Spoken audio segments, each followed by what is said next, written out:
స్థానిక సంస్థలలో బీసీలకు కల్పించిన 42% రిజర్వేషన్లకు చట్టబద్ధత కల్పించాలని డిమాండ్తో బీసీ ఐక్య సంఘాల వేదికిచ్చిన బంద్ రామగుండ పారిశ్రామిక ప్రాంతంలో ప్రశాంతంగా కొనసాగుతోంది.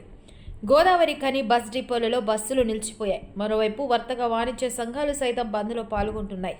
జిల్లాలోని ప్రైవేటు విద్యాసంస్థలకు సెలవు ప్రకటించారు. బంద్కు అధికార కాంగ్రెస్ పార్టీతో సహా బీఆర్ఎస్, బీజేపీ, వామపక్షాలు, ప్రజా సంఘాలు మద్దతు ప్రకటించాయి.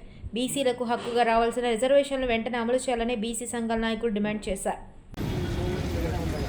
కాంగ్రెస్ పార్టీ పరిస్థితి ఎట్లా ఉన్నదంటే హత్యలు చేసి వాళ్ళ సంతాపం ప్రకటించేటువంటి సంస్కృతి కాంగ్రెస్ పార్టీ. ఆనాడు రాహుల్ గాంధీ చెప్పిన విషయాలు ఎవరెంతుంటే వారికంతా అని, రేవంత్ రెడ్డి ఏమో కామారెడ్డిలో 42% బీసీలకి రిజర్వేషన్ ఇస్తామని చెప్పి బీసీ డిక్లరేషన్ చేసి ఇవాళ మాట తప్పి బీసీ వర్గాలని మోసం చేస్తున్నటువంటి రేవంత్ రెడ్డి సర్కార్ని తప్పకుండా రేపు వచ్చేటువంటి స్థానిక సంస్థల ఎన్నికలలో బీసీ సమాజం కర్రు కాల్చి వాత పెడుతుందనేటువంటి విషయాన్ని సందర్భంగా హెచ్చరిస్తూ ఉన్నాం. ఈనాడు ఏదైతే 42% బీసీల రిజర్వేషన్ హక్కుల కోసము ఈరోజు బీసీ జేఏసీ బంద్ను తెలంగాణ వ్యాప్తంగా బంద్ ప్రకటించడం, దానికి పూర్తిగా భారతీయ జనతా పార్టీ వారికి మద్దతు తెలపడం జరిగింది. అందులో భాగంగానే మరి నిన్న మొన్న కూడా వ్యాపారస్తులందరినీ గోదావరి ఖని పట్టణంలో ఉన్నటువంటి రామగుండం నియోజకవర్గంలో ఉన్నటువంటి అన్ని బీసీ సంఘాల, దళిత సంఘాలు కూడా అందరూ కూడా ఈరోజు ఈ ఉద్యమానికి మద్దతు తెలపడం జరిగింది. అందులో భాగంగానే ఈరోజు మరి వ్యాపారస్తులందరినీ కూడా మళ్ళొక్కసారి వాళ్ళు పూర్తిగా మద్దతు తెలిపినప్పటికీ మళ్ళొక్కసారి వాళ్ళందరినీ కూడా కలిసేటువంటి ప్రయత్నంలో భాగంగా ఈరోజు మా నాయకులు, కార్యకర్తలు, మండల అధ్యక్షులతో ఈరోజు రావడం జరిగింది. ఈ సందర్భంగా మేము ఒకటే హెచ్చరిస్తూ ఉన్నాము, వెంటనే ఇవాళ చేత కాకుండా మీరు హామీలు ఇచ్చి ఇవాళ తప్పించుకుంటే ఇవాళ ఊరుకోవడానికి బీసీ సమాజం సిద్ధంగా లేదు. వెంటనే 42% రిజర్వేషన్ అమలు చేసి స్థానిక సంస్థల ఎన్నికలు వెంటనే నిర్వహించాలని చెప్పి ఈ సందర్భంగా మేము కాంగ్రెస్ ప్రభుత్వాన్ని డిమాండ్ చేస్తూ ఉన్నాం. ఈరోజు బీసీ సంఘాలు మరి వాళ్ళకు కాంగ్రెస్ పార్టీ మద్దతు ఈరోజు ఇస్తుంది.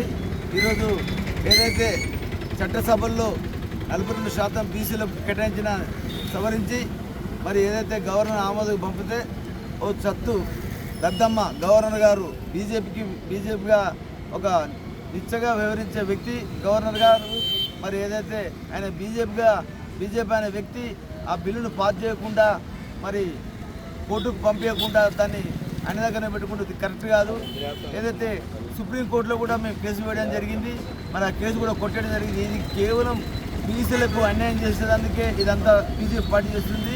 కనుక ఖచ్చితంగా బీసీ సంఘాలు అన్ని పార్టీలు కూడా కలిసి రావాలని చెప్పి మరి ఖచ్చితంగా రేవంత్ రెడ్డి భారతదేశంలో ఒక ప్రతిష్టాత్మక నిర్ణయం తీసుకొని బీసీలంతా ఏకమైతే దాదాపుగా 60% భారతదేశంలో బీసీలు ఉన్నారు. కాబట్టి ఎప్పుడు కూడా అగ్రవర్ణాలకే రాజ్యం కాకుండా బీసీ వర్గాలకు కూడా రాజకీయంగా, విద్యాపరంగా, అన్ని పరంగా కూడా వాళ్ళకు లబ్ధి చేకూర్చే విధంగా చేయాలని చెప్పి సీఎం రేవంత్ రెడ్డి తీసుకున్న నిర్ణయానికి మేమందరం కూడా కట్టుబడి దాదాపుగా ఆల్